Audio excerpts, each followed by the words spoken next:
You take a look at that C6 Corvette. That thing is destroyed.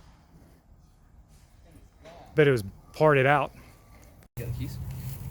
Hey, Daninator. Does this look familiar, man? Yeah, she sounds beautiful.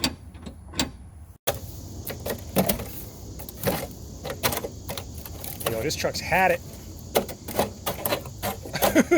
He's gonna come out here and whoop it. What we got here is a potato gun. Oh shit. Yeah, and because it hasn't been used in so many years.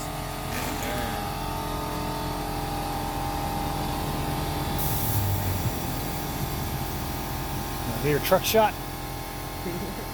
This is the hood. I'm gonna shoot the trash can. Oh shit.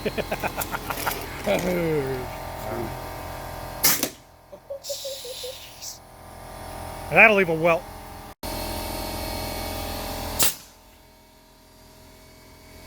Oh crap. And here it comes. It's gonna land on their roof. Oh. What I have here is an adjustable Panhard bar by UMI. When I lowered the car, it threw off the center balance of the rear axle. So it has been throwing off the alignment as well. So I'm gonna be installing this. I'm gonna take out the old UMI Panhard bar that I got in there. I hate having to buy things over and over. When I was looking at a setup for my car, when it came to the UMI Panhard bar and control arms for the rear, I was looking at the adjustables, like, do I really need that? No. But I do recommend that if you looking to lower your F-body, definitely get these. Otherwise, things will be off-centered. And you would have to buy it again, and if you don't buy the right one from the first time. All right, to make this job easy, lift the car to where the tires are just semi off the ground. That way the axle hangs low.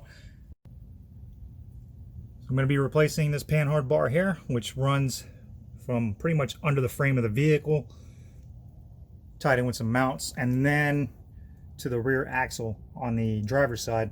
So we're going to get those bolts undone, take that Panhard bar out, and then do some adjustments between this Panhard bar and the new one, since the new one is an adjustable one, get it the same length.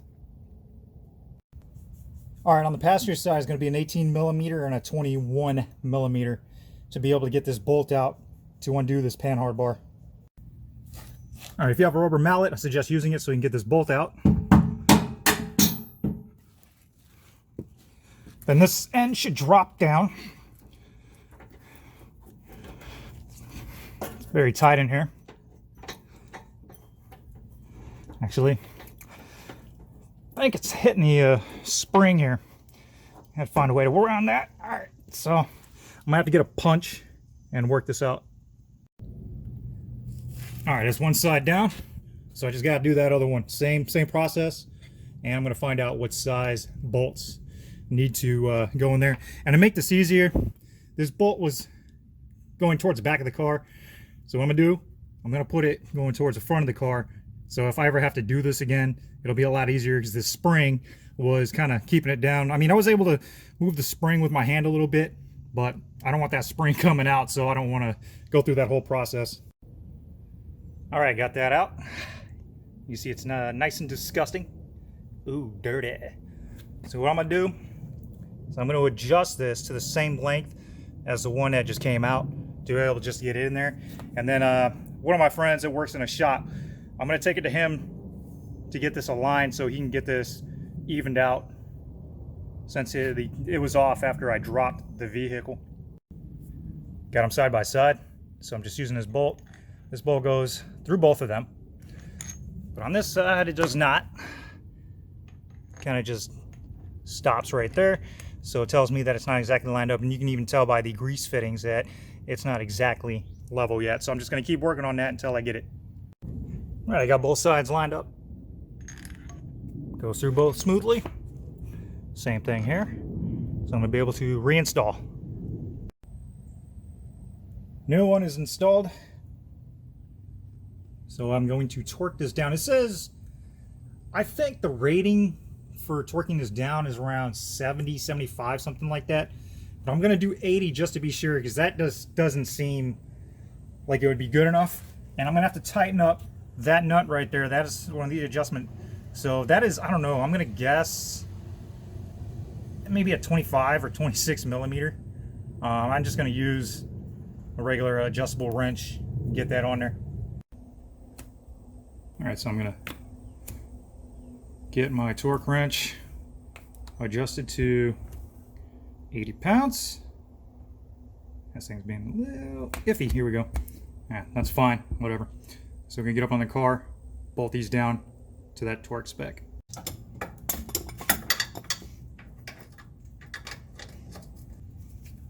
Okay, this be a little difficult from this angle.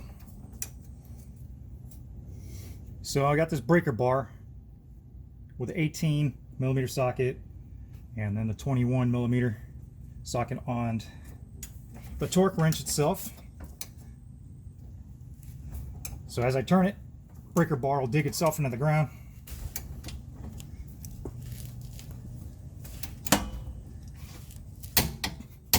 Perfect.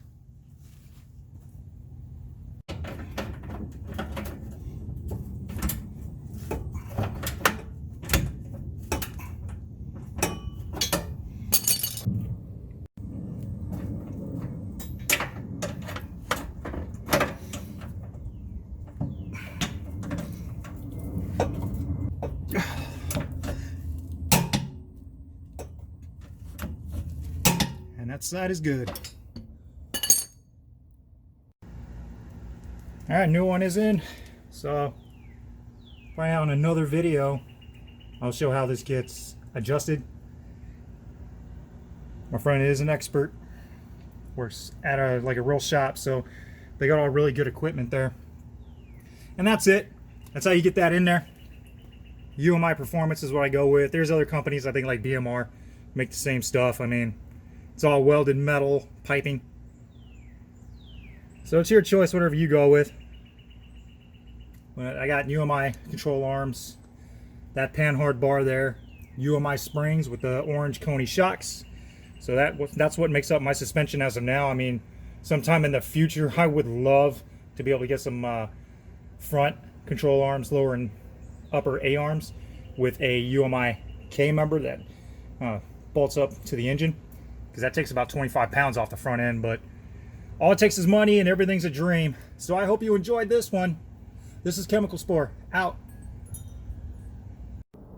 Side note, when you install the Panhard bar, be sure you go ahead and fill up those grease fittings.